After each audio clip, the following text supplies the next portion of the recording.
construction workers sa Indonesia na bagsakan ng mabigat na bakal. Ating alamin kung nakaligtas ba ang trabahador. Mula po sa mga detalye ng balitang ibabahagi maya-maya.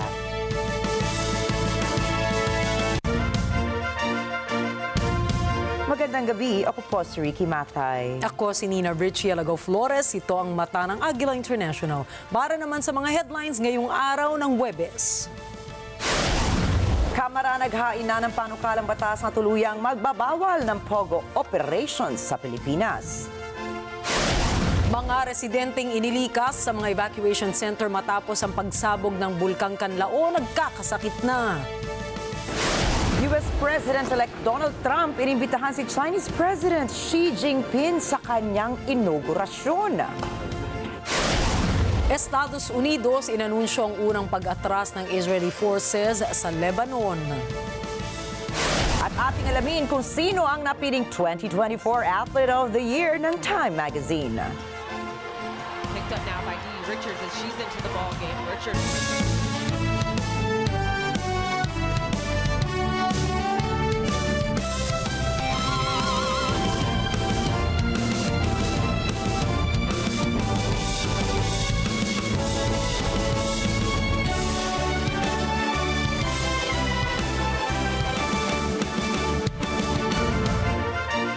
Binalaan ni Pangulong Ferdinand Marcos Jr. ang mga tututol sa kanyang pagdeklara ng total ban laban sa mga pogo sa Pilipinas.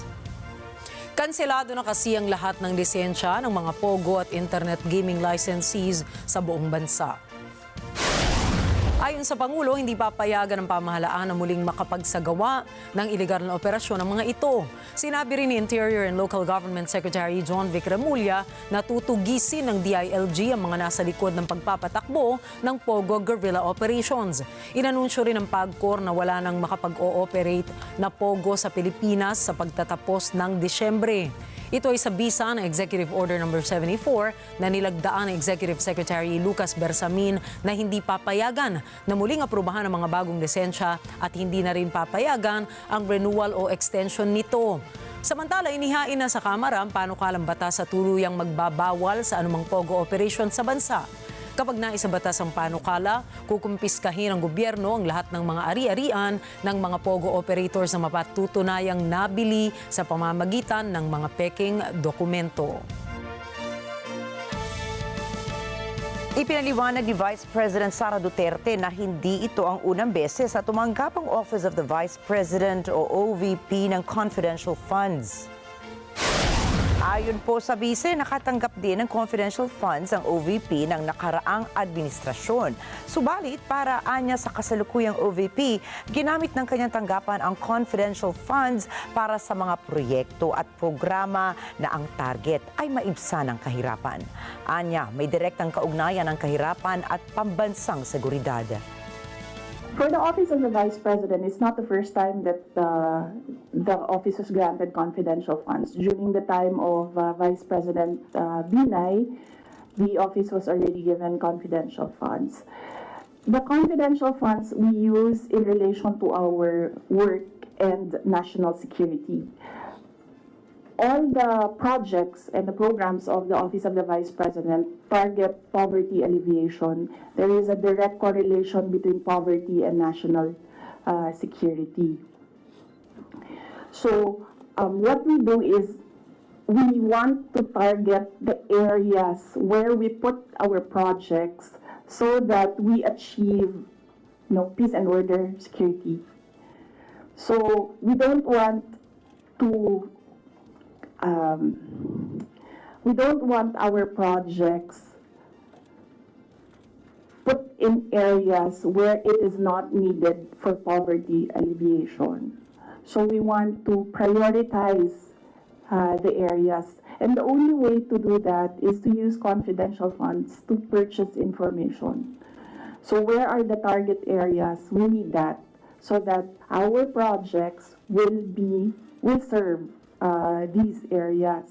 So that's why we needed the confidential funds. In the Department of Education,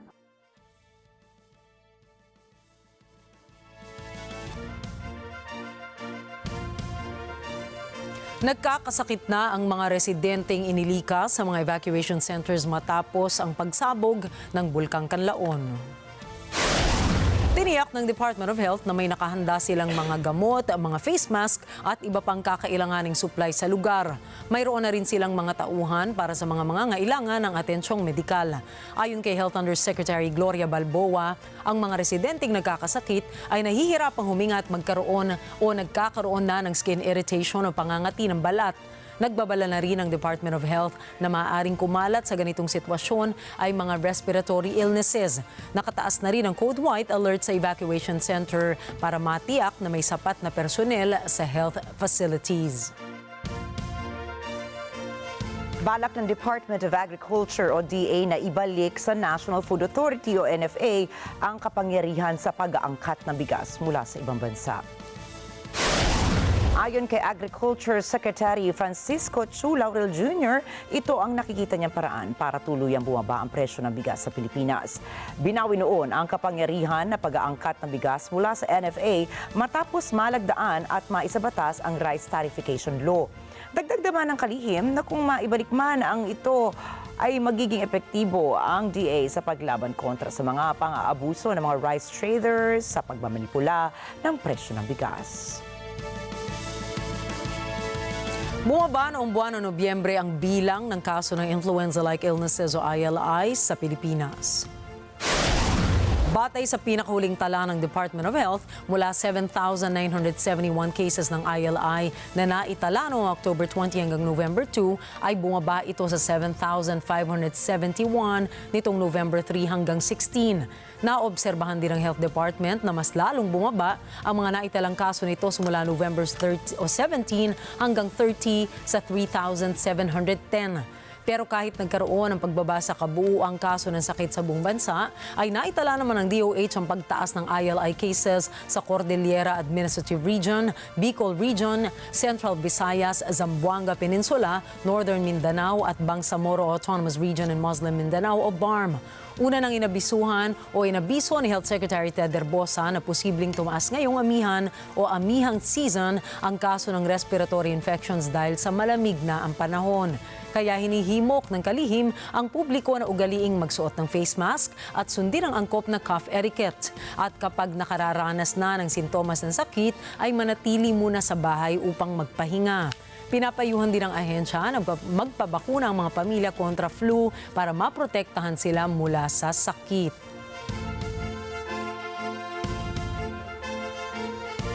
Hinimok ng Land Transportation, Franchising and Regulatory Board o LTFRB ang publiko na huwag tangkilikin ang mga kolorum na motorcycle taxis dahil sa mga sumbong. Ayon po sa reklamo, nagpapatay umano ang mga legitimate motorcycle riders mula sa Transportation Network Companies o TNC ng kanilang application tuwing rush hour at nagbubook sa labas ng app. Binigyan diin ni LTFRB Chairperson Teofilo Guaris III na hindi sakop ng insurance ang mga pasahero ng kolorum sa oras na ito ay maaksidente. Tinukoy naman ni Guadis na ang mga rider na mapatutunayang guilty ay pwedeng patawan ng hanggang 6 na buwan na suspensyon at magbabayad pa ng 5,000 piso bilang sanction. Maglalabas naman ang resolusyon ng LTFRB Technical Working Group para mapanagot din ang mga TNC kaugnay nito. Nilinaw ng Metropolitan Manila Development Authority o MMDA na hindi sila nagpapatupad ng ban sa mga mall-wide sales para mapaluwag ang traffic ngayong holiday season. Sa isang pagdinig ng Senate Committee on Public Services, tinukoy ni Traffic Enforcement Group Director Victor Nunez na sinabi ni MMDA Chairman Romando Artes na nakipagpulong siya sa mga mall operators noong October 17. Ito ay para talakayin ang magiging hakbang nila para mapaluwag ang trapiko sa daan at mabawasan ang mga traffic jams. Kabilang sa mga natalakay ay ang pagkakaroon ng adjustments sa mall hours at oras ng delivery sa mga mall. Iginiit rin ni Nunez na kailanman ay hindi nagpatupad ang MMDA ng naturang ban. Nanawagan naman si Nunez sa mga mall operators na makipag-ugnayan sa MMDA mga 2 linggo bago magpatupad sila ng sale para maabisuhan ang ahensya at makagawa ito ng plano para sa magiging trapiko.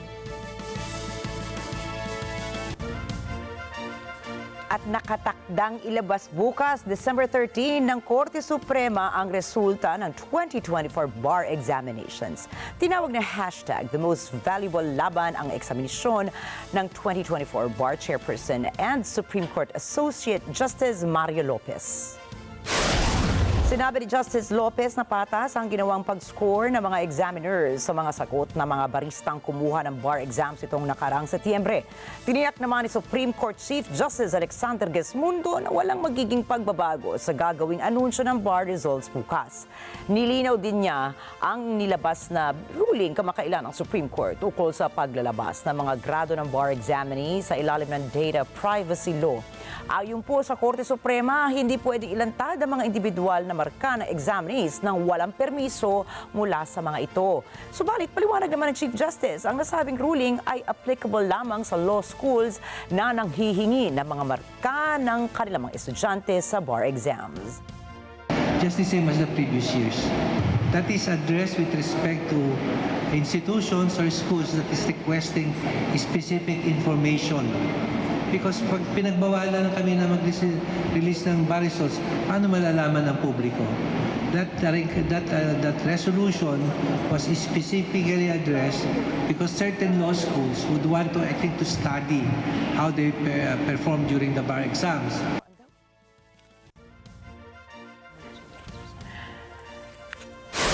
Susunod, mataas na opisyal ng Taiwan nagtungo sa Washington. President Donald Trump inimbitahan si Xi Jinping sa kanyang inauguration. And South Korean President nagpakita na sa publiko matapos ang kontrobersyal na martial law declaration. Mga detalye ng balitang yan at iba pa sa pagbabalik ng Mata ng Agila International.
Be your own health advocate by turning into your own expert. We are your coach. Without any fiction and with lots of facts. Be active in a clever way. In good shape.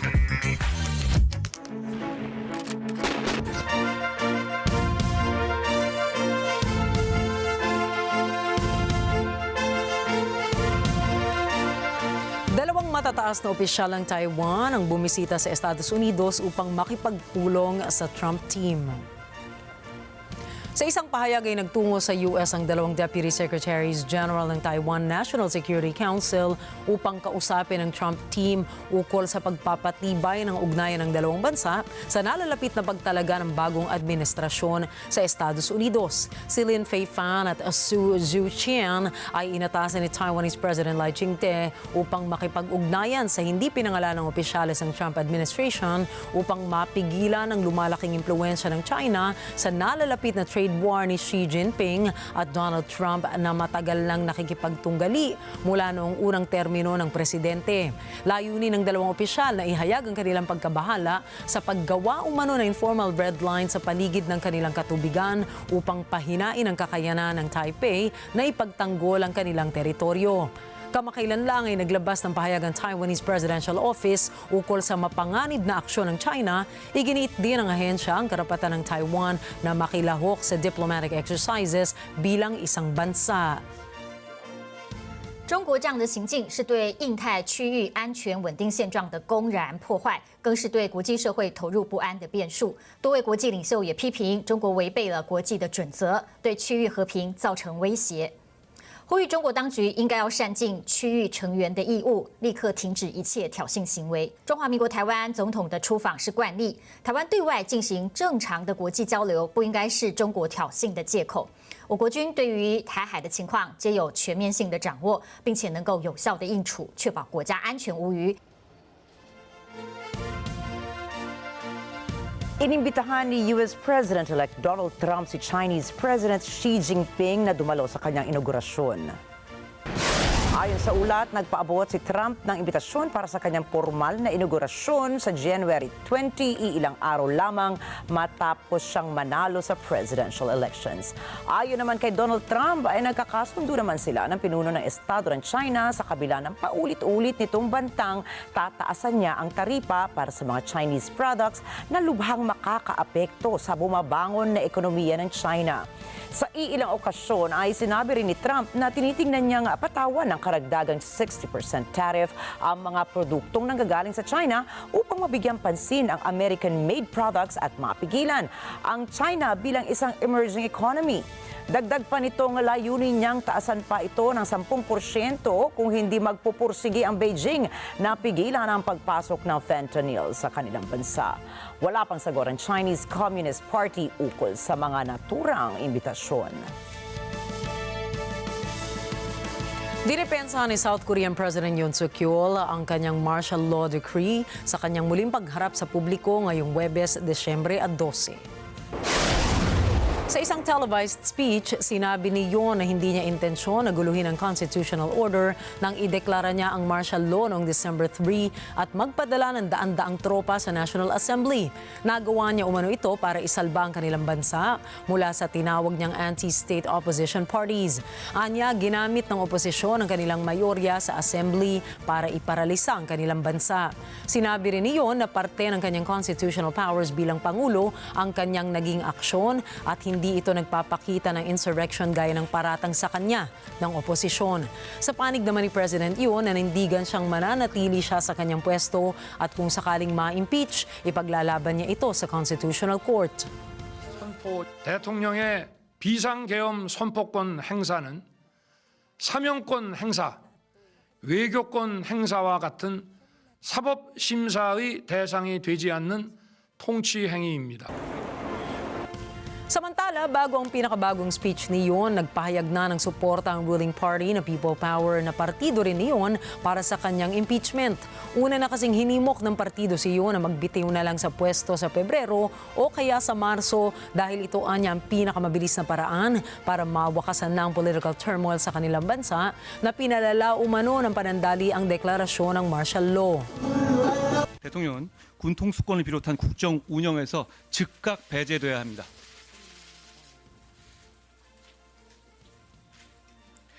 대통령이 조기 퇴진 의사가 없음이 확인된 이상 즉각적인 직무 정지가 필요합니다. 다음 표결 때 우리 당 의원들이 회의장에 출석해서 소신과 양심에 따라 표결에 참여해야 합니다. Matatandaan din na inisyal na tinanggihan ng ruling party na suportahan ang impeachment kay Yoon noong Sabado at binoykot ito sa pag-asang magbibitiw ang presidente sa kanyang pwesto. Subalit sinabi ng liderato ng ruling party na walang progreso sa pagtatangka nilang kumbinsihin si Yoon na magbitiw. 지금껏 국정 마비와 국헌 문란을 주도한 세력과 범죄자 집단이 국정을 장악하고 대한민국의 미래를 위협하는 일만큼은 어떤 일이 있어도 막아야 합니다. 저는 끝까지 싸울 것입니다. Ayon sa bagong national survey na isinagawa ng New Europe Center NGO, 44.6% na mga Ukrainian ang nagtitiwala kay US President-elect Donald Trump. Ito ay sa kabila ng mga banta ng bagong Washington leader na ititigil na nito ang pagbibigay ng tulong sa Kyiv at pipilitin umano nito ang gobyerno ni Ukrainian President Volodymyr Zelensky na makipagkasundo sa Russia. Paliwanag naman ng NGO, umaasa ang mga Ukrainians na mas magiging malinaw ang mga polisiya ng Trump administration para sa Kyiv. Naniniwala rin ang mga respondents ng survey na kayang ibalik ni Trump ang kapayapaan sa Ukraine. Subalit, obserbasyon ng ilang war analysts ang mataas na trust ratings ni Trump ay nagpapakita lamang na pagod na anila ang ilang Ukrainians sa pakikipagdigma ng bansa nito sa Moscow. Kaugnay nito, may mga lumabas na ulat na kinausap ni Trump sina Zelensky at French President Emmanuel Macron sa Paris, France. Anila, sinabi ni Trump na nais niyang wakasan ang digmaan sa pagitan ng Russia at Ukraine sa lalong madaling panahon. Dagdag na media sources, hindi tinalakay ni Trump, Zelensky at Macron ang mga tiyak na detalye ukol sa kanilang vision of peace. Subalit, iginiitaan nila ni Trump sa dalawang lider na nais niya ang isang agarang tigil putukan at negosasyon upang mapabilis na matapos ang digmaan sa Europa. Nanawagan ng France at Germany sa Israel na tanggalin na ang mga sundalo nito sa buffer zone ng Syria. Ayon sa French Foreign Ministry, anumang military deployment sa buffer zone ng Israel at Syria ay isang paglabag sa disengagement agreement of 1974. Marapat na tanggalin na ng Israel ang puwersa nito sa nasabing lugar bilang pagrespeto sa soberanya at territorial integrity ng Syria. Habang ang Germany ay nagsabing dapat sumunod ang Israel para magkaroon ng tsansa ang Syria na mapayapang pagbuo ng bagong gobyerno nito. Ipinagutos ni Israeli Prime Minister Benjamin Netanyahu sa mga sundalo nito na protektahan ang border ng Israel laban sa Syria. Wenn wir ein friedliches Syrien wollen, darf die territoriale Integrität des Landes nicht in Frage gestellt werden. Und ebenso deutlich sage ich, Nachbarn wie die türkische und israelische Regierung, die Sicherheitsinteressen geltend machen, dürfen mit ihrem Vorgehen nicht den Prozess gefährden. Eine zivile und von allen Seiten akzeptierte Regierung wird aber nur gelingen, wenn alle Minderheiten und politischen Gruppen mit am Tisch sitzen und ihre Anliegen einbringen können. Das ist ein weiter, wahrscheinlich auch steiniger Weg. Higit sa 300 vials ng nakamamatay na mga virus ang nawala sa isang lab sa Queensland. Ang nakababahala po, walang nakapansin ng insidenteng ito sa loob ng 2 taon. Ilan sa mga deadly virus samples na nawawala ay ang mga vials ng hantavirus, hendravirus at lisavirus. Ang hantavirus ay isang rodent-borne pathogen na may mortality rate na 38%. Ang lisavirus naman ay katulad ng rabies. Samantala, ang hendravirus ay unang nadiskubre sa mga kabayo noong taong 1990 at kakaunting tao lamang ang naimpeksyon nito. Ayon kay Queensland Chief Health Officer John Gerard, nasira ang isang freezer sa laboratorio at natuklasan lamang ang discrepancy noong August 2023. Subalit, inabot pa hanggang nitong Lunes ang paglalabas ng opisyal na kumpirmasyon na talagang ang nawawala ang mga vials ng deadly viruses. Depensa naman ni Gerard, posibleng sinira na ang mga virus samples gamit ang autoclave dahil pa rin sa safety protocols. Anya, dapat ding tandaan ng publiko na ang mga virus samples ay nasisira rin at nagiging non-infectious kung ito ay nasa labas na ng freezer. Sinabi ng gobyerno ng Spain na susubaybayan nito ang sitwasyon sa Syria. Plano rin ng Spain na magpadala ng envoy upang masimulan na ang pakikipagdialogo sa bagong administrasyon ng Damascus. Si Bernard Gonzaga para sa balita. Ayon kay Spanish Foreign Minister Jose Manuel Alvarez, husgahan ng Spain ang panibagong mga lider ng Syria batay sa katotohanan ng mga aksyon nito sa mga darating na panahon. Aniya, handa ang Spain na makipag-ugnayan sa sino mga re-respeto sa karapatang pantaon ng Syria. Vamos a juzgar a las nuevas autoridades por hechos y por sus primeras acciones. Nosotros estamos dispuestos a dialogar con todo aquel que respete los derechos humanos, que garantice la integridad territorial de Siria, que garantice un futuro político inclusivo para todo el pueblo sirio, incluidas las minorías. Ani Alvarez, plano ng Spain na palakasin ang embahada nito sa Damascus at maaari rin pang padala ng special envoy sa Syria upang simulan ng dialogo sa bagong gobyerno. La embajada de España en Damasco no se va a cerrar, sigue operativa, evidentemente adaptada a las condiciones de seguridad que se dan en estos momentos en Siria y está disponible de manera adaptada a la seguridad que en estos momentos a las condiciones de seguridad en Siria para ayudar a cualquier español o hispano-sirio que quiera abandonar el país. Y en cuanto que se reabra el aeropuerto, valoraremos nuevas fases de evacuación si fuesen necesarias. Dagdag pa ni Alvarez, pagpapatuloy ng Spain ang pagpoproseso ng asylum request ng Syrian nationals sa kabila ng pagbagsak ng administrasyon ni Pangulong Bashar al-Assad. A diferencia de otros países europeos donde sí representan una parte muy importante de las solicitudes de asilo, no es el caso aquí. En cualquier caso, si en algún momento viéramos que esa situación cambiaba y que era necesario tomar otra decisión, se tomaría, pero en estos momentos no es necesario y no está encima de la... Kamakailan, sinuspindi ng ilang mga bansa sa Europa ang pagpoproseso ng asylum request mula sa Syrian nationals, kabilang dito ang Germany at France. Ayon sa Interior Ministry data ng Spain, sa taong ito, may halos 1,400 Syrians ang nanghingi ng asylum sa Spain. Bernhard Gonzaga, para sa Mata ng Agila, International, Trusted, Connected, On Point. Interesting but inconclusive. Yan po ang pahayag ng French Socialist Party ukol sa kanilang pag-uusap ni President Emmanuel Macron. Nagkukumako ngayon ang gobyerno ng France matapos magdeklara si Macron na nais niya magtalaga ng bagong Prime Minister sa susunod na 48 hours. Umaasa ngayon si Macron na tutulungan siya ng Socialist Party na malusutan ang isa pang no-confidence vote sa kanyang gobyerno, subalit nais ng partidong manggaling sa kanila ang Prime Minister bilang kapalit. Nous voulons un Premier ministre de gauche et donc c'est au Président de la République de nous expliquer quelles seraient les raisons pour lesquelles il choisirait un Premier ministre de droite comme il a déjà fait une première fois avec les conséquences que chacun connaît désormais. Donc il y a une logique. Il a essayé la droite, il doit maintenant essayer la gauche et faire en sorte que les Français puissent se sentir représentés, incarnés, puisqu'ils ne l'ont pas été depuis plusieurs mois. Umapela si Macron sa mga hepe ng mga partido na gusto niyang maiwasan ang pagbuwag ng parlamento bago matapos ang kanyang termino sa taong 2027. Subalit, nahihirapan itong itama ang gobyernong tinatawag na marami bilang politically unstable.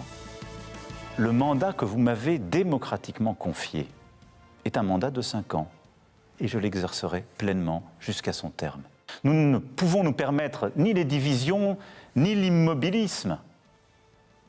C'est pourquoi je nommerai dans les prochains jours un Premier ministre. Je le chargerai de former un gouvernement d'intérêt général, représentant toutes les forces politiques d'un arc de gouvernement qui puisse y participer ou à tout le moins qui s'engage à ne pas le censurer.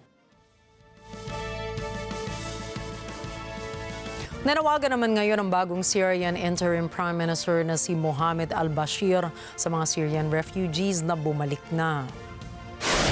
Sinabi nito na ang kanyang Hayat Tahrir al-Sham o HTS government ay naatasang iahon ng gobyerno na puno ng korupsyon. Giit nito na mananatili lamang siya sa kanyang opisina ng hanggang Marso 2025. نحن في حكومة الإنقاذ السوري سابقا كان لدينا بعض الوزارات وبعض المديريات العامة والمؤسسات العامة يعني هناك وزارات لها مقابل ونظير في حكومة سوريا لنظام مخلوع مثل نظام وزارة العدل ووزارة الأوقاف فهذه موجود الوزير هناك بعض المؤسسات لدينا إما مديرية عامة أو هناك دمج بين وزارات هذه سترتب إن شاء الله بين المديريات العامة أو الوزارات اللي هناك في دمج مع الوزارات في حكومة نظام مخلوع. Nasa masamang estado ang pinansyal na aspeto ng Syria at walang anumang foreign reserves kung saan ang prioridad nila ngayon ay maibalik ang seguridad at stabilidad sa Syria. Giit nito, mahalagang makabalik na sa Syria mga refugees para muling makabangon ang kanilang bansa. Buhay na buhay ang border ng Lebanon at Syria sa aktibidad dahil po yan sa labas-masok na Syrians at iba pang naninirahan doon. Marami sa kanila ang mga nagbabalik bayan na matapos ang pagbagsak ng pamumuno ni President Bashar al-Assad. Leo Velasco po para sa balita. Tulad ng marami, ito si Muhammad na displaced mula sa Syria. Narito siya sa border kasama ang 4 niyang anak na nag-aabang na makabalik sa kanilang bansa. ونرجع إلى البلد إلى موطننا ونقعد نرتاح بوطننا وحاجة خلاص حاجتنا كفاها المولى. Ang iba naman ay travelers tulad ng mga patungong Iraq via Lebanon Airport. Sinarhan kasi ang mga paliparan sa Damascus na naging sanhi ng pagkaantala ng mga biyahe. أنا طلعت من سوريا لأنه كان عندي سفرة يعني من هناك وتعطل المطار فنازل سافر من بيروت كرمال هيك بس. كان في كثير ناس خارجة أم؟ في ناس كثير خارجة بس إنه لا الفايتين أكثر. Dahil sa civil war sa Syria, nauwi na sa pagkawasak ang mga lungsod sa bansa. Nagsialisan na rin ang mga nakatira sa mga lalawigan at ang ekonomiya naman ay pinatay ng international sanctions. Ayon sa United Nations High Commissioner for Refugees, ang bilang ng opisyal na nakarehistrong refugees sa rehiyon ay higit sa 4 na milyon. Karamihan sa kanila ay nakatira sa mga kampo matapos ang pinakamalaking paglikas nitong mga nakaraang panahon. Leo Velasco para sa mata ng Agila International. Trusted, connected, on point. Inanunsyo ng Amerika ang unang pag-atras ng Israeli forces ng South Lebanon o sa South Lebanon sa ilalim ng ceasefire deal sa pagitan ng Israel at Hezbollah nitong Miyerkules. Sa isang statement, sinabi ng US Central Command na nakadeploy si General Eric Corilla sa pag-implemento at pagbabantay sa mga headquarters sa gitna na nagpapatuloy na unang pag-atras ng Israeli Defense Forces kung saan papalitan sila ng Lebanese Armed Forces sa Al-Qiyam bilang parte ng ceasefire agreement. Ayon kay General Corilla, mahalaga ang unang hakbang na ito sa pagpapatupad ng pangmatagalang pagtigil ng labanan at paglatag ng pundasyon para sa pagbangon ng Lebanon. Sinabi naman ni Lebanese Prime Minister Najib Mikati na ang pag-istasyon ng mga tropa sa Qiyam at Marjayon areas ay nagpapakita ng isang mahalagang hakbang tungo sa pagpapalakas ng deployment ng kanilang kasundaluhan sa Southern Lebanon sa pagpapatupad ng tigil putukan. حقا إنه يوم جديد تطوى فيه مرحلة من أقصى مراحل المعاناة التي عاشها اللبنانيون في تاريخهم الحديث لا بل كانت الأكثر قساوة. في هذا اليوم تبدأ مسيرة 1000 ميل في إعادة إعمار ما تهدم واستكمال تعزيز دور المؤسسات الشرعية وفي طليعتها الجيش الذي نعلق عليه الآمال العريضة في بسط سلطة الدولة على كل مساحة الوطن وتعزيز حضوره في الجنوب والجنوب. Samantala, sa panig naman ng Israeli military, sinabi nito na nakumpleto na ng 7th Brigade ang kanilang misyon sa Southern Lebanon. Inihayag din ng Israeli military sa isang statement na nakadeploy ang mga sundalo ng Lebanese Armed Forces sa lugar kasama ang UN peacekeeping mission sa lugar alinsunod sa ceasefire deal at koordinasyon ng Amerika. Matatandaan halos isang taong nagpalitan ng cross-border strikes ang Israel military at militanteng Hezbollah sa Lebanon. Kamakailan lamang noong November 27 nang maging epektibo ang ceasefire deal sa pagitan ng Israel at Hezbollah. We hear claims that Israel is violating the ceasefire understandings in Lebanon. On the contrary, Israel is enforcing them in response to Hezbollah's violations, which demand immediate action. For example, when armed Hezbollah terrorists are identified in southern Lebanon or when they attempt to move weapons. Their presence south of the Litani River is the most basic violation of the understandings. Hezbollah terrorists must not be present south of the Litani. They must move north immediately.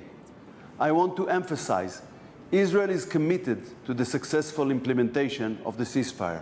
But we will not accept a return to the situation as it stood on October 6, 2023.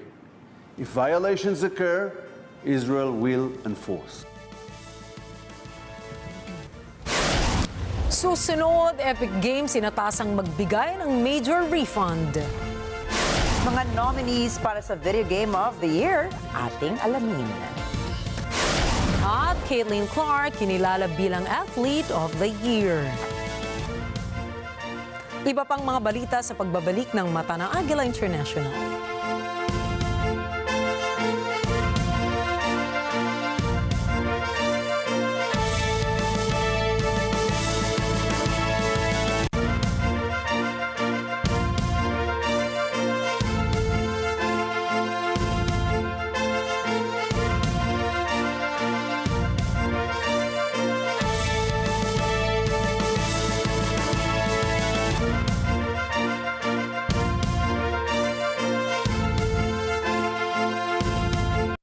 Alam namin ang iyong pagsisikap. Dama namin ang iyong mga sakripisyo. Kita namin ang pagharap mo sa bawat pagsubok. Kaya sa kabila ng mga hamon ng buhay, nandito kami para umalalay. Kasi katulad mo, gusto rin namin ang magandang bukas para sa kanya. Hatid namin ang dekalidad na edukasyon at makabagong pasilidad sa abot kayang halaga. Kaya huwag ka na mangamba.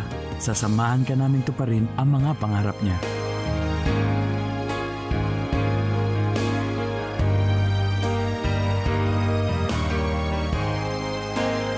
Maaasahan mong sulit dito ang mga pinagsikapan mo. Sa aming mga makabagong pasilidad at sistema ng edukasyon. Mailalabas natin ang aking talino at mga kakayahan niya. Kahit sa munting halaga, makakasiguro ka na makakasabay siya sa mabilis na pag-ikot ng mundo. Sa new era, karamay mo kami sa bawat hamon. Kaagapay mo kami sa bawat hakbang. Kasama mo kami sa bawat ngiti at tagumpay.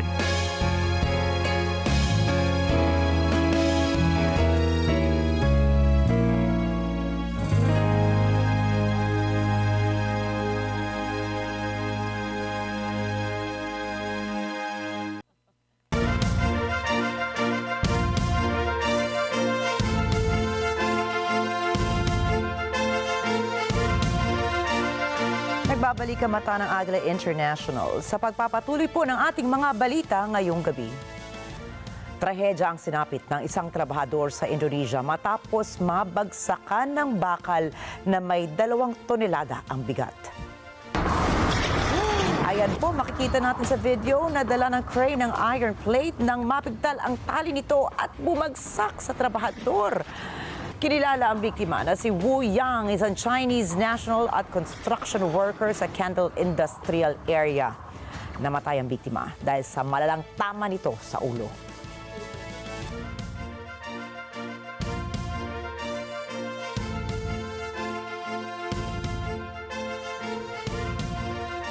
Samantala, patay rin ang isang trabahador sa China nang maipit ang ulo nito sa isang press machine.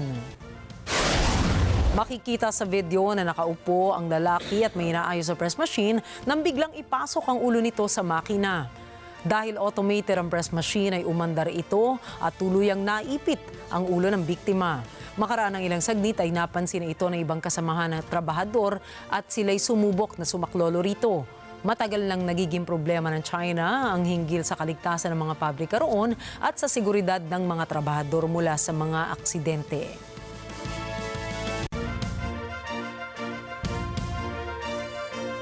Namatay naman ang 20 anyos na Thai singer na si Ping Chayada. Ibinahagi ng singer sa kanyang Facebook page na nagpamasahe siya ng 3 beses at sa isang session nito ay nakaranas niya siya ng neck twisting massage. Ayon kay Chayada, sa halip umano na gumanda ang kanyang pakiramdam ay sumakit ang kanyang katawan. Makalipas ang ilang linggo ay itinakbo si Chayada sa ospital.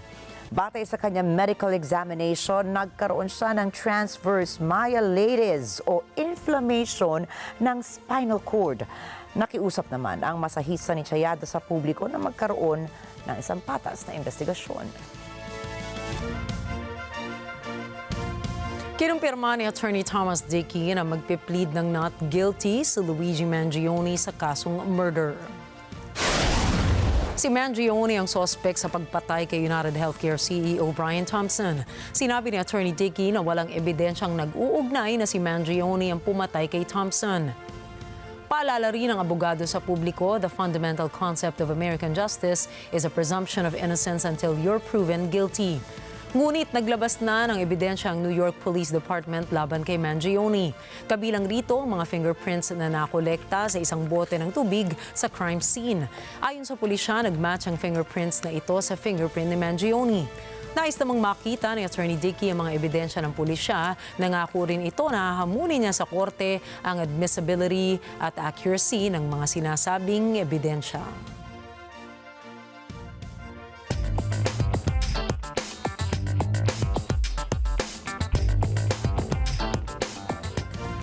Inatasan ng Federal Trade Commission ng Estados Unidos ang Epic Games na magpadala ng nasa $72 million na refund pabalik sa kanilang mga customer.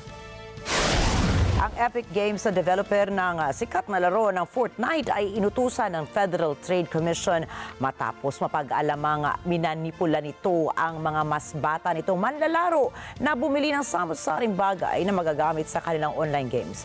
Pinahirapan din nila umano ang proseso ng pagkansela ng purchase o magbigay ng refund para sa mga magulang na hindi alam na nagamit na pala ang kanilang mga credit at debit cards para pambili ng mga bagay para sa laro.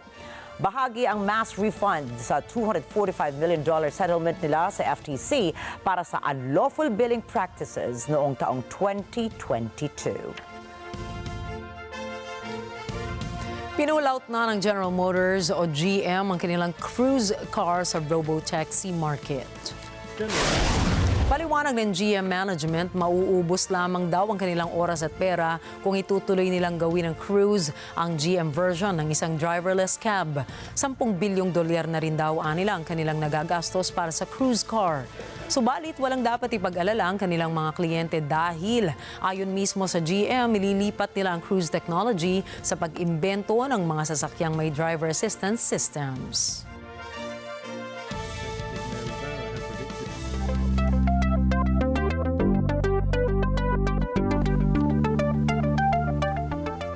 At para po sa mabilis na home internet experience, ito na ang nais ng Huawei. Kung kaya naman, naglunsad ang kumpanya ng panibagong router gamit ang Wi-Fi 7 technology. Ayon sa kumpanya, may kapasidad ang bagong Wi-Fi router na Huawei Wi-Fi B3 nito na makapag-deliver sa bilis na 3.6 gigabytes per second. Mayroon din itong multi-link operation na pinagsasama-sama ang 2.0 GHz at 5 GHz band para sa optimal performance. Naniniwala ang Huawei na ang kanilang bagong router ay magiging patok sa mga users na gusto ang high performance para sa mga aktibidad katulad ng 4K o 8K streaming, immersive gaming at ultra-fast downloads. Nakaranas po nitong Miyerkules ng malawakang outage ang mga Meta apps kabilang narito ang Facebook, Instagram, Threads at WhatsApp. Dahil dito ay marami sa mga users nito ang hindi ma-access ang kanilang messages at nakararanas ng sobrang tagal na paghihintay sa pag-load ng kanilang newsfeed. Ayon kay Meta Communications Director Andy Stone, mayroong 57% ng mga users ang nakaranas ng outage sa apps. Marami din sa mga ito ang nagpahayag ng takot na posibleng nahak na nga ang kanilang mga accounts. Sa ngayon, hindi pa malinaw ang sanhi ng outage at tinututukan ng Meta ang iba pang banta sa kanilang applications.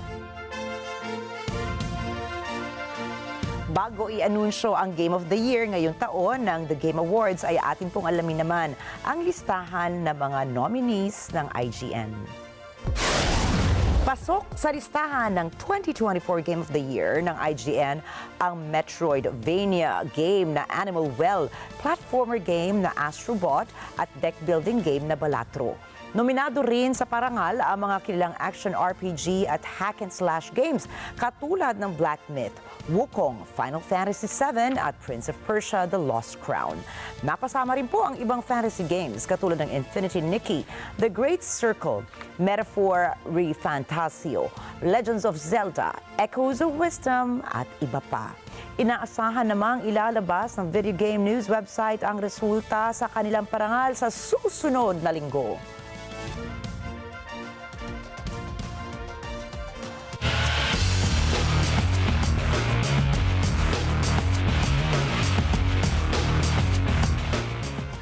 Historic, yan ang salitang ginamit ng Time Magazine para mailarawan ang kanilang Athlete of the Year na si Caitlin Clark. Si Caitlin Clark, ang 22-year-old WNBA Rookie of the Year na naglalaro para sa Indiana Fever, sa college pa lang ay binalik niya ang interes ng Estados Unidos sa women's basketball. Bago ito pumasok sa WNBA ay siya ang naghawak ng collegiate basketball record para sa most points scored of all time, average points per game, college career 3 points made at college career assists. Matapos siyang makakuha bilang first overall pick ng WNBA draft ay nagpatuloy ang kanyang pag-angat patungo sa ituktok ng women's basketball. Kasalukuyang hawak niya ang WNBA league leader para sa assists per game, WNBA leader in 3 points made at most assists in a season. Kabilang rito ay kinukumpara siya bilang LeBron James o Stephen Curry ng WNBA dahil sa impluwensyang hawak nito sa liga. Sa kabila nito ay sa ilang okasyonan niyang sinabi na hindi niya nais maging LeBron or Steph ng WNBA, kundi ang nais lamang niya ay makilala bilang si Caitlin Clark na nagsisilbing inspirasyon para sa mga kababaihan sa buong mundo.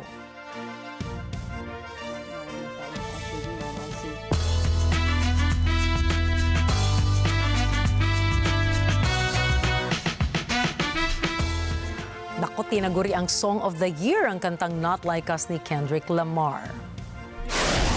Bilang huling tugon ni Kendrick sa highly publicized rap beef nila ng popstar na si Drake, ay namayagpag ito sa number 1 sa streaming charts ng Spotify at Apple Music. Sa pagtatapos ng taon ay nakakita ng pagkilala mula sa mga tanyag na pahayagan at music charts tulad ng Pitchfork, Complex, NME Genius, Rolling Stone, The Guardian at Billboard. Sa ngayon ay siya rin ang pinakamabilis na rap song na nakaabot ng 100 million streams kung saan nakamit nito ang record matapos lamang ang siyang araw. Nakuha nito ang Song of the Year, Best Hip Hop Video at Impact Track mula sa BET Hip Hop Awards. Kasalukuyang nominado rin ang Not Like Us para sa 5 kategorya sa Grammys, Record of the Year, Song of the Year, Best Rap Performance, Best Rap Song at Best Music Video.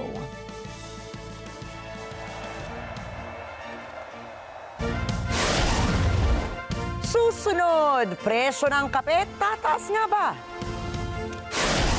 Smartwatch ni Marie Antoinette inilabas na sa publiko. At abangan ang iba pa mga istorya pagdating ni Alma Angeles at ng Mata ng Agila World News.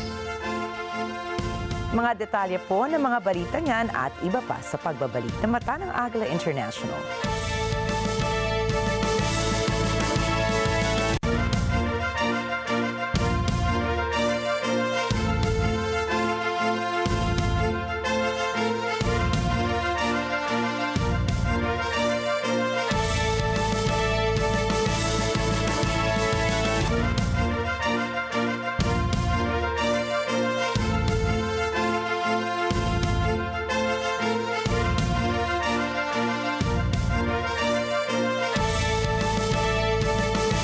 Nasaan man kayong parte ng Pilipinas, pupuntahan namin kayo. Lunes, nariyan kami sa Barangay 366, Zone 37, Santa Cruz, Manila. Martes, samahan kami sa Barangay 14, Zone 2, Caloocan City. Miyerkules, sa mga kabalin, sa Barangay Mabikal, Florida Blanca, Pampanga ang punta natin. Huwebes, see you mga taga-Barangay Tugatog, Malabon City. Biyernes, live na live tayo sa Barangay Pasolo, Valenzuela City. Makipagtawanan, sayawan at chikahan na. Kasama kaming kabarangay nyo. LTE, Love, Tony Pet and everything. Kabarangay nyo. Let's get together.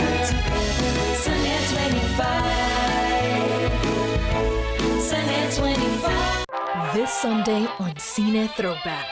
President and Mrs. Kennedy arrived in Fort Worth from Houston. I want everybody downstairs to see the president. President Kennedy is being rushed to Parkland Hospital. Got something. It's the president. He's coming in. Just picked up somebody in Oak Cliff. They think he's the shooter. The Dallas police just announced the arrest of Lee H. Oswald. We had the assassin of the president in our office. We had him! And we could have stopped him! This was not supposed to happen.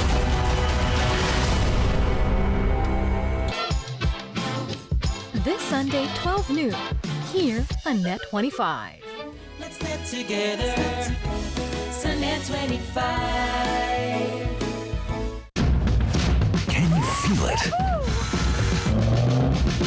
Do you like it? Do you want it? So good. I love it. Okay, then buckle up, put the pedal to the metal, and let's ride.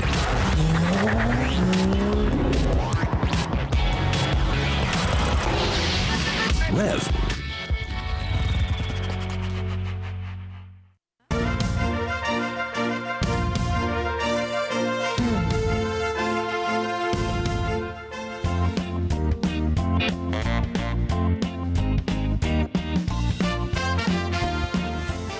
Nako, ito na po yata ang magiging dahilan para matutong magtipid ang mga ka-coffee lovers ko. Nako. Ayon po sa mga business experts, tumaas ang presyo ng coffee beans sa pandaigdigang merkado. Ang presyo ng Arabica beans ay tumaas ng 80% ngayong taon. Nasa $3.44 na ito kada kilo. Asahan na rin nila na tataas ang presyo ng Robusta beans. Paliwanag ng mga coffee experts, ang pagtaas ng presyo ng kape ay dahil sa matinding tagtuyot na nararanasan ng Brazil at ng Vietnam. Ang dalawang bansang nabanggit ang siyang largest producers ng coffee beans sa buong mundo. Sa mga nakalipas na taon ay pinipilit lamang ng mga coffee markets na huwag ipasa ang materyal at raw costs sa mga customer. Subalit ngayong early quarter ng 2025 ay posibleng itaas na ng mga negosyante ang presyo ng kanilang mga kape upang mabawi ang kanilang costings.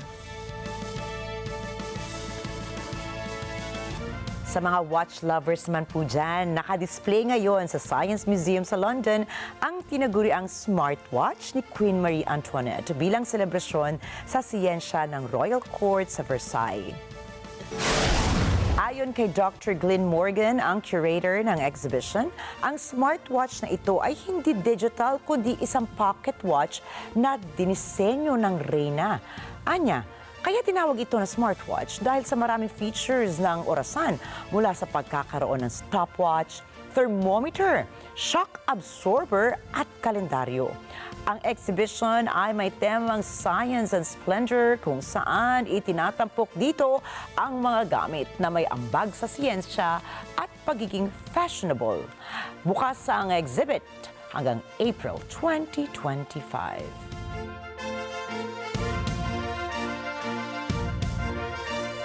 Nako, ibig sabihin yan, may ilang buwan pa tayo. Ayun na, hindi kinukompute ko na kung gaano para katagal pa. mag-book ng flight para mapanood itong exhibit at makita itong sinasabing smartwatch ni Marie Antoinette. Talaga, di ba? Di ba na even back then, meron talagang mga, sinasabi nga natin, mga advanced mag-isip. Imagine may thermometer. Oh, di ba? Di ba? Oh, tapos may kalendaryo. Yung mga relo natin hanggang ngayon wala pa rin thermometer. Diba? Kahit telepono natin yun, wala pa rin thermometer. Hindi lahat, meron ganung diba? feature. Sabi nga ni Direk, ito daw. Pag masyado malamig. Pag ramdamin mo na lang. Kapag giniginaw ka na sa iyong relo. Di ba? Pero alam mo ba, yung Versailles talaga, it's, I think, one of the more underrated places in France. Kasi usually, di ba, pag France, inisip nila Paris dapat, di ba? Pero ako, favorite ko talaga dyan yung sa Versailles. Napaka-rich ng kultura nila, yung mga castles nila, the history, at ang sasarap ng pagkain nila. Dahil dyan matatagpuan pala, Nina, ang biggest na outdoor market sa Europa. Ayan. So, Nung nandyan ako dati, ang sarap, kumakain ka, masarap ang panahon. Kaya ilang buwan na lang, Nina, hanggang July ba? Tama ba? Hanggang April na lang yung exhibit. Pero kung Versailles, kahit kailan pwede tayong kasi doon tayo magbabalita naman dahil marami tayong mga kababayan din dyan. Masaya din yan. Tsaka alam mo, tama ka, Rikki, ako meron din akong ugali na pag magta-travel ako sa isang lugar, gusto ko yung mga sulok, yung mga sinasabi nga nilang mga roads less traveled. Kasi kakaibang experience yun na maiuwi mo doon sa mga taong ang pinuntahan naman nila, yung mga normal na sikat na mga tourist destinations. Correct. So, pero yun na nga, paano tayo? Mukhang makakapagtipid tayo ngayon dahil tumaas na nga ang presyo ng grabe naman kape. Talaga. Alam mo ba, sinasabi ko nga sa mga anak ko, uy, itong pamosong tindahan ng kape, di ba? 17 stickers na lang, makaka-redeem ka na ng merch nila. When it used to be 20 to 21 stickers. Pero pag kinalkula mo, sumatatal, ganun din kasi ang mahal na ng per cup ng kape ngayon. Kaya nga sabi nila, mag-ano lang tayo, let's support our very own products. The Philippine Liberica or Barako ng Batangas. Alam mo, bumibili ako ng beans at meron akong grinder sa bahay. Kasi talaga, iba pa rin yung fresh talaga na ikaw mismo ang magigiling, sabi nga. Baka nga paraan na to para naman pagbigyan natin ng pagtuunan naman natin yung ating sariling ng mga local beans. Ayan. Kami po ay magkakape muna ni Nina kahit dahil walang oras na pinipili ang aming pagkakape. Katulad po rin ng paghahatid namin ng balita. Wala ring oras at walang puknat. Kaya lagi po tumutok dito sa Net25. At tandaan, narito kami ni Nina mula Lunes hanggang Biyernes para maghatid ng balita saan mang dako ng mundo. Muli ako po si Rikki Mathay. Ako si Nina Rikki, Alagao, Flores. Ito ang Mata ng Agila International. Para naman po sa iba pang mga balitang nanggaling din sa iba't ibang panig ng mundo, punta po tayo kay Alma Angeles para sa Mata ng Agila World News. Take it away, Alma.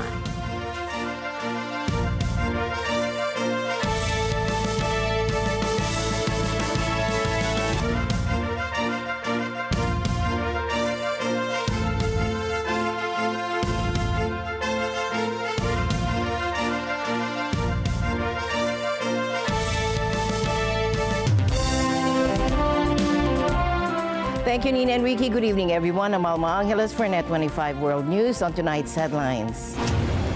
South Korea's President Yoon Suk-yeol isn't backing down. As the political heat rises, he told the nation that he's ready to fight to the end as his own party moves closer to siding with the opposition to push for his impeachment. No matter what, I will fight to the end. How Xi Jinping is getting ready for Trump's trade war. And in a surprising twist, the U.S. President-elect Donald Trump has invited Chinese President Xi Jinping to his inauguration in January. The Franklin fire in Malibu, California is still out of control, burning several structures and forcing residents to evacuate. Firefighters say the blaze grew by 39% overnight, and evacuation orders are still in place for parts of the city. The news starts now.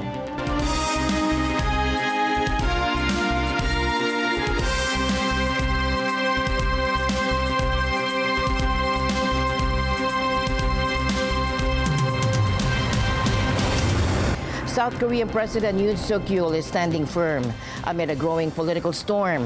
Today, he declared he would fight to the end. This as his own ruling party edged closer to siding with the opposition in a bid to impeach him. The controversy stems from Yoon's brief martial law order, which plunged the country into chaos. Take a look. In a televised address, the embattled leader didn't hold back. He accused North Korea of hacking South Korea's election commission and hinted that this interference might explain his party's crushing defeat in April's elections.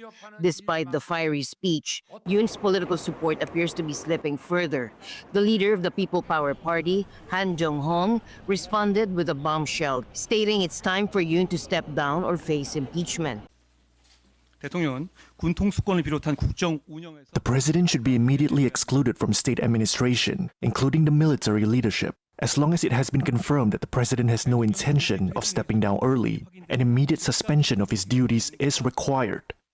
Yoon's remarks come just days before a second impeachment vote in Parliament expected on Saturday.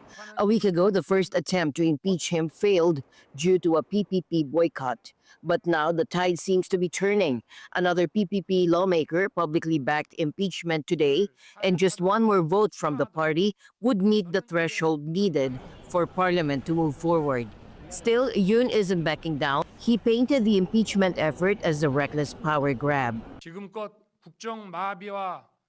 We must prevent the forces and criminal groups that have led the paralysis of government administration and disorder of national constitution from taking over the state's administration and threatening the future of the Republic of Korea, no matter what. I will fight to the end. Yoon's address further divided his party while some members push for impeachment, others are rallying to his side. On the same day, the PPP chose Kwon Seong-jong, a political ally of Yoon, as their leader in the National Assembly, signaling internal resistance to impeachment. But Hanggang doubled down on his call for action, urging the party to adopt impeachment as policy. At the next vote, our party members should attend the meeting and participate in the vote according to their conviction and conscience. Meanwhile, Yoon defended his controversial martial law order, framing it as a necessary act of governance.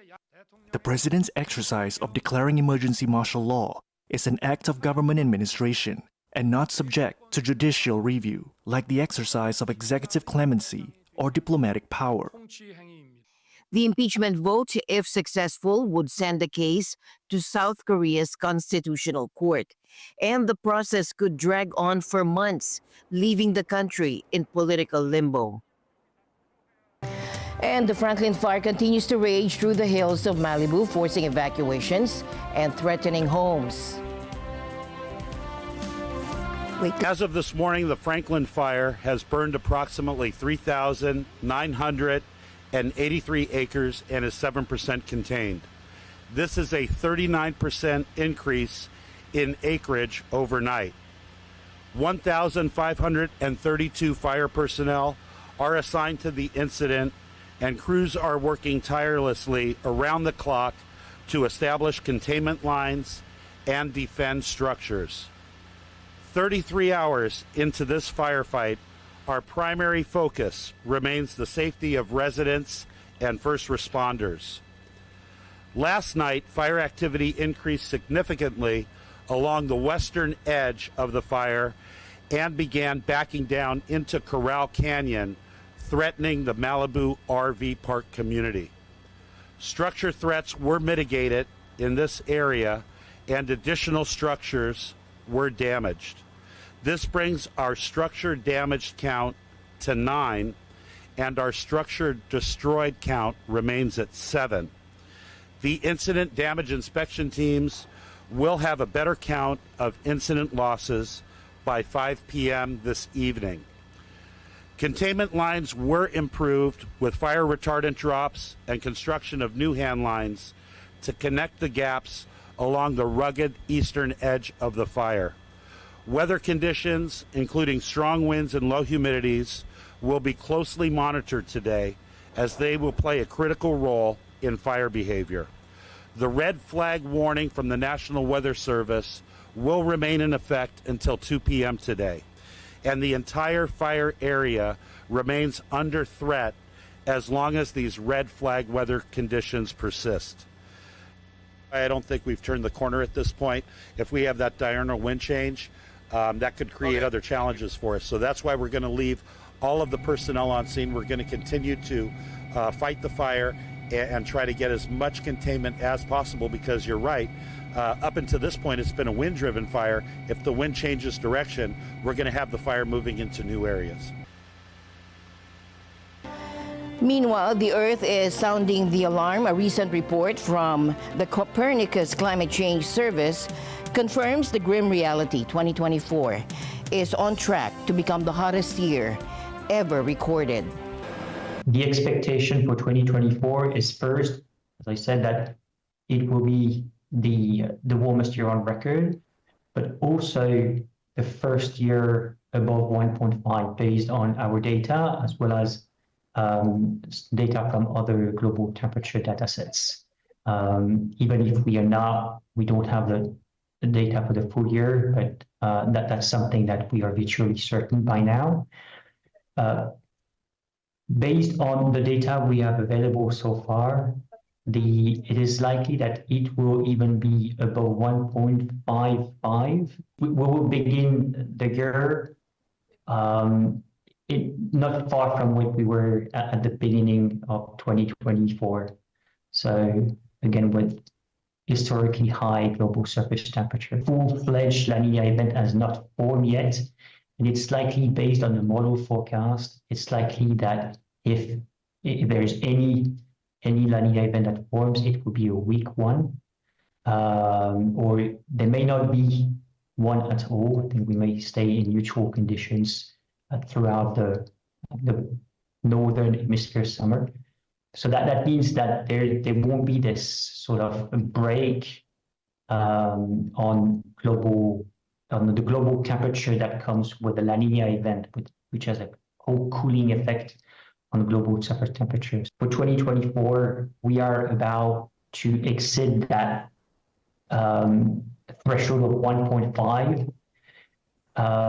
Is a stark reminder that the climate is warming and that we really need to step up effort to reduce greenhouse gas emissions.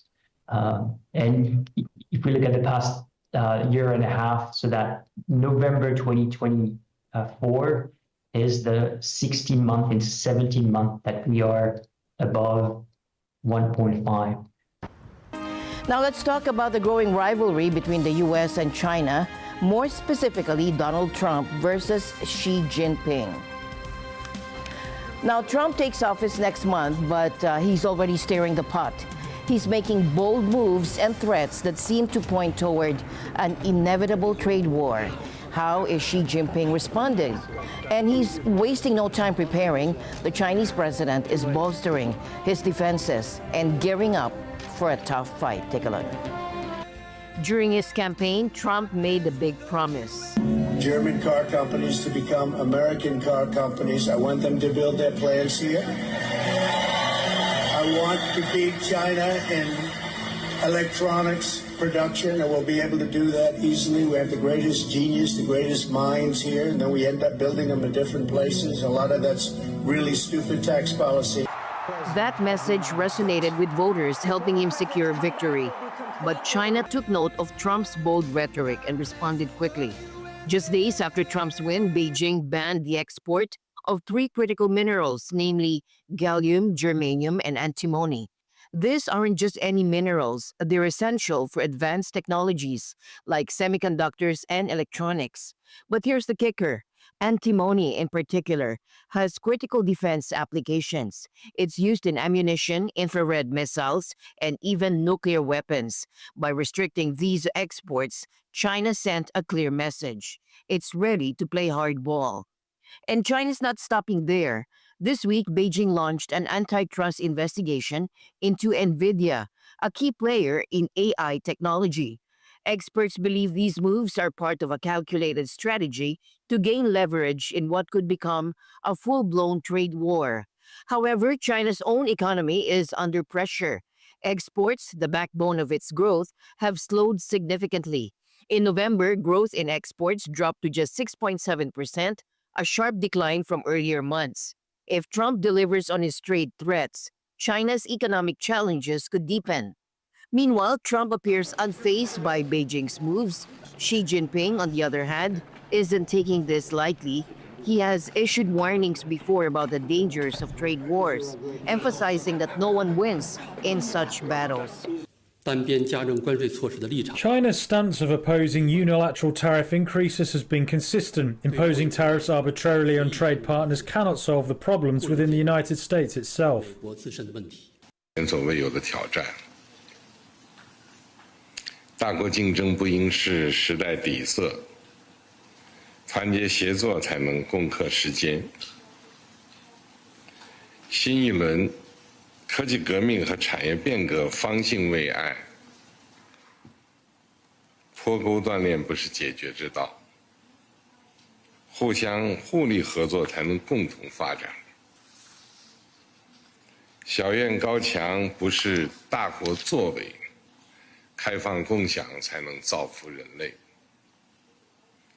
中美作为世界上两个大国，应该尽天下力，多为当前动荡不安的世界注入确定性，提供正能量。 But despite the caution, the clash between these two leaders seems inevitable. With Trump promising to push forward and Xi ready to retaliate, this standoff is about much more than trade. It's about global dominance, and both sides seem prepared to escalate. And the world better brace itself. Donald Trump is back, and he's bringing his signature playbook with him. Say goodbye to diplomatic pleasantries and hello to bold moves, sharp jabs at rivals, and a shakeup of global norms. Take this, for example. Trump's latest social media post has everyone talking. He said, and I quote, "It was a pleasure to have dinner the other night with Governor Justin Trudeau of the great state of Canada. I look forward to seeing the governor again so we may continue our in-depth talks on tariffs and trade." Yes, you heard that right. He referred to Canada as a U.S. state, and then Justin Trudeau as a governor. This is the incoming president of the U.S., trolling his northern neighbor in full view of the world. Now, the backstory. Last month, Trudeau met Trump in Florida to discuss tariffs. Trump has been threatening a 25% tariff on Canadian imports, blaming Canada for issues ranging from drug trafficking to migration. And Trudeau warned that these tariffs could devastate Canada's economy, which relies on the U.S. for 75% of its exports. But Trump didn't budge, and he didn't miss the chance to needle Trudeau, suggesting Canada could just become the 51st state. Now, Trump has taken the mockery public, and Trudeau's response, or lack of it, is raising eyebrows. He hinted at retaliatory measures, but stopped short of anything bold. They would also, however, mean real hardship for Americans as well. Americans import 65% of their crude oil from Canada, significant amounts of electricity.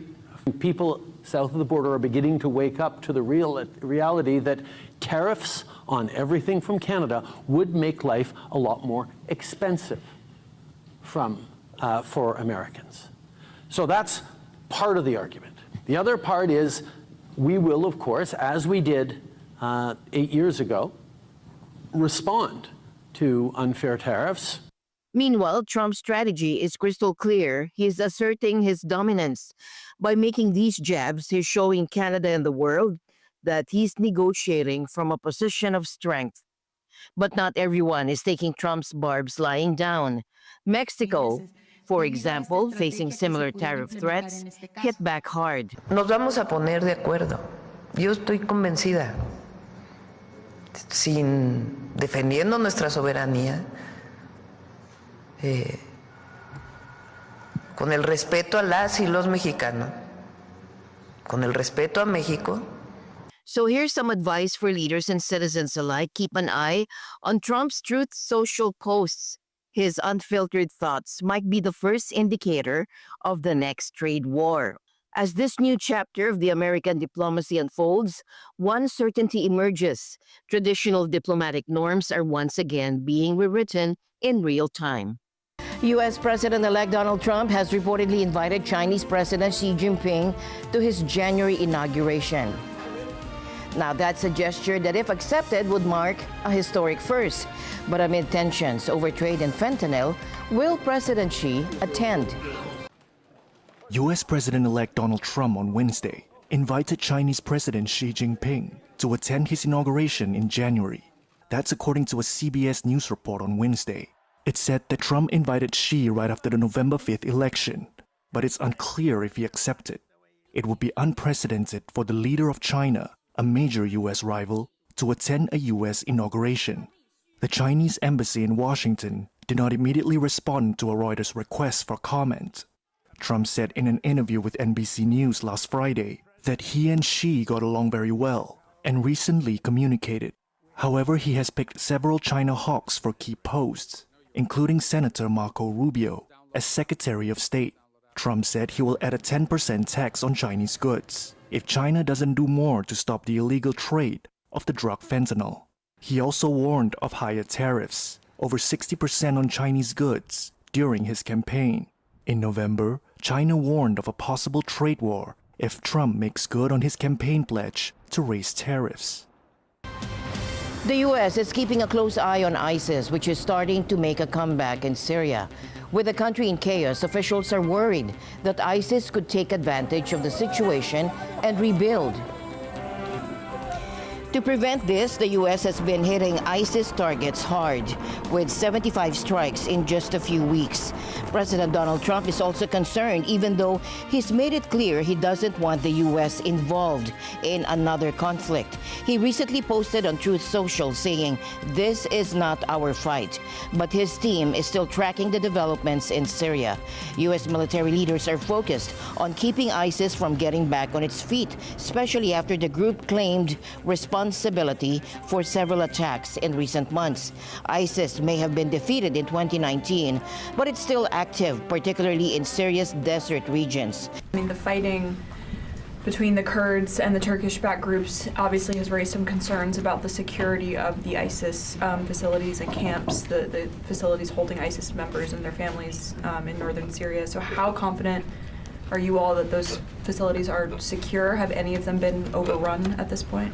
Well, the facilities that you're referring to are, I mean, they're pretty far apart from where these rebel groups are asserting their power, like in Damascus and the northwestern side. You know, we're in the northeastern part of Syria where those camps are. So those, the prisons remain secure and under, you know, SDF control. I'm not tracking anything that's been overrun. When it comes to the Defeat ISIS mission, that is enduring. That's something that we're continuing to work with SDF. Those prisons remain in control. Mr. Secretary, in your view, what are our core interests that are at stake in Syria? A number of them. First and foremost, of course, is protecting our forces that remain there. Second is making sure, to the best of our ability, that ISIS does not reconstitute.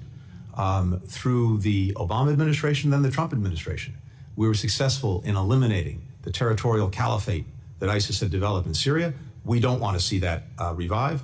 And in particular, there are thousands of foreign terrorist fighters who are detained in a detention center that is being policed by our Kurdish partners in Syria. Just recently, ISIS fighters killed dozens of Syrian soldiers and tried to free their comrades from prison.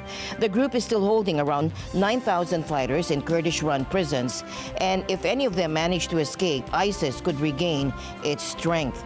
There are 900 U.S. troops stationed in Syria working to prevent ISIS from becoming a major threat again. While ISIS is weaker than before, it still has the potential to cause major problems. If things get worse, the next U.S. president might have no choice but to confront this rising threat head-on. And the news continues here on Net 25. We'll be right back. Be your own health advocate by turning into your own expert. We are your coach. Without any fiction and with lots of facts. Be active in a clever way. In good shape.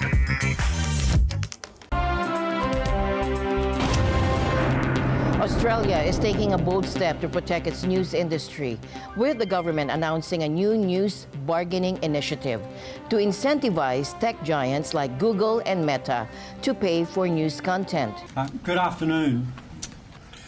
The News Bargaining Initiative will be a new addition to that code, which will create a financial incentive for agreement making between digital platforms and news media businesses in Australia.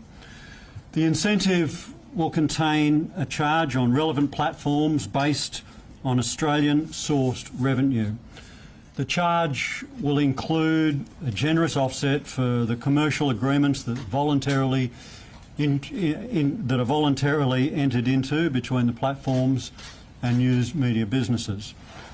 The initiative will impose a charge on significant social media platforms and search engines. The platforms who will be in scope for the charge will be significant social media platforms and search engines with an Australian-based revenue in excess of $250 million. The charge will commence from the 1st of January 2025. The real objective, however, is not to raise revenue. We hope not to raise any revenue. The real objective is to incentivise agreement making between platforms and news media businesses in Australia. Communications Minister Michelle Rowland underscored the importance of this initiative for Australian democracy. Well, today's announcement is about backing Australian journalism and supporting the health of our democracy. The news bargaining incentive is critical to ensuring that digital platforms contribute to the sustainability of journalism in Australia.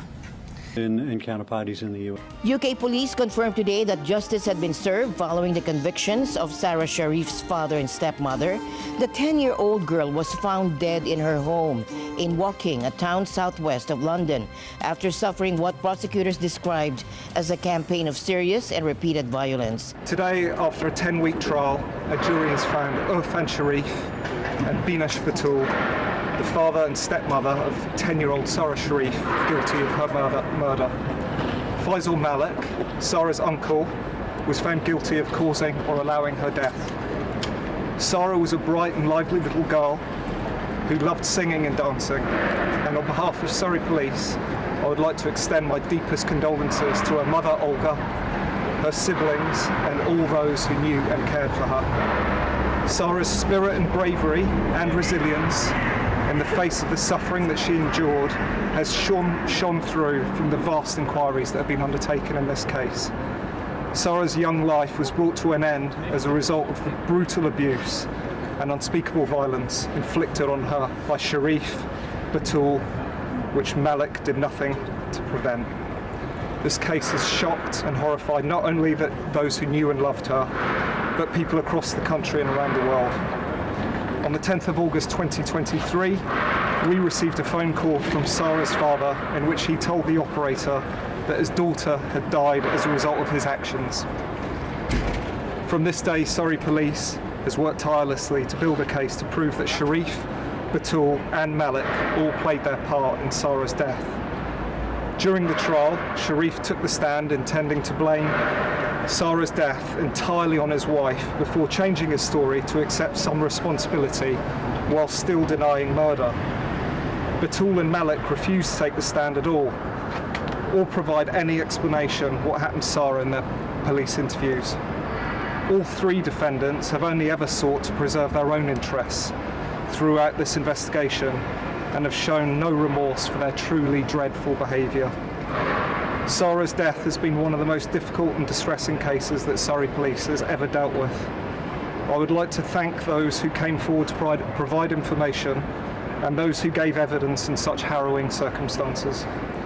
I would like to thank the jury for their careful consideration of the evidence which has been presented throughout the trial. The murder of a child is absolutely shocking, but the horrific nature of the abuse Sarah suffered during her short life has made this case particularly disturbing. Today, justice for Sarah has been served, and our thoughts remain with Sarah's mother and her siblings at this extremely difficult time. Thank you very much. To the war in Europe, Russia has warned that it will respond to Ukraine's recent use of US-made ATACMS missiles to strike Russian territory. The Kremlin said Ukraine hit a military airfield on the Azov Sea with 6 of the missiles, which could lead Moscow to launch another hypersonic missile in retaliation. While the specifics of Russia's response are unclear, Kremlin spokesman Dmitry Peskov emphasized that the response will come and it will be deemed appropriate. Я хочу напомнить абсолютно недвусмысленное и прямое заявление Министерства обороны Российской Федерации, которое было вчера, где четко сказано, что ответ последует. Естественно, последует тогда и так, как будет признано целесообразным. Russia recently fired a new hypersonic missile at Ukraine in November after similar strikes by Ukraine. The U.S. has said it expects Russia to retaliate but doesn't view the missiles as a game changer in the war. Investors seeking stability in uncertain times may want to consider Occidental Petroleum, according to Brian Kravitz, president and lead portfolio manager of Scharf Investments. Kravitz highlights the company as a strong choice for those concerned about geopolitical risks, particularly in the energy sector. Given the high level we see in terms of geopolitical and political risks, one name we like is Occidental Petroleum. Investors seem to be somewhat ignoring energy right now, but Occidental Petroleum, which is highly levered to U.S. oil production with roughly 80% of its energy reserves in the U.S., is a really good name to own if you're worried about geopolitical risk. It'll also benefit if the Trump administration helps reduce regulations with drilling. And so we see this as a very reasonably priced stock with some aspects of protection from geopolitical risk because of their very important U.S. assets, which could become, very strategic if you see, heightened risk, particularly in the Middle East or with the Russia-Ukraine situation. Korean Air has successfully finalized its long-anticipated acquisition of struggling rival Asiana Airlines. And this significant move announced today marks a major step towards creating one of Asia's largest carriers. Take a look. Korean Air said Thursday it has completed its long-drawn-out acquisition of local rival Asiana. That creates one of Asia's biggest airlines. The $1.3 billion deal was first announced 4 years ago, making it the longest time ever to complete a tie-up between two carriers. Progress was hampered by competition concerns. Korean had to make significant concessions to mollify watchdogs around the world. That included handing routes to other airlines and selling off Asiana's cargo business. Now the enlarged group looks set to account for just over half of South Korea's passenger capacity, and it will rank 12th among world airlines, measured by international capacity. That's all according to a Reuters analysis of available data. Korean says the takeover will not mean layoffs. It says Asiana will be run as a subsidiary for 2 years before the companies are fully integrated. The new entity will then retain the Korean Air name, but under new branding. A single low-cost carrier will also be created as part of the reorganization. And with that, we end tonight's broadcast. For everyone here on Net 25, I'm Alma Angeles. Thank you for joining us. Good night.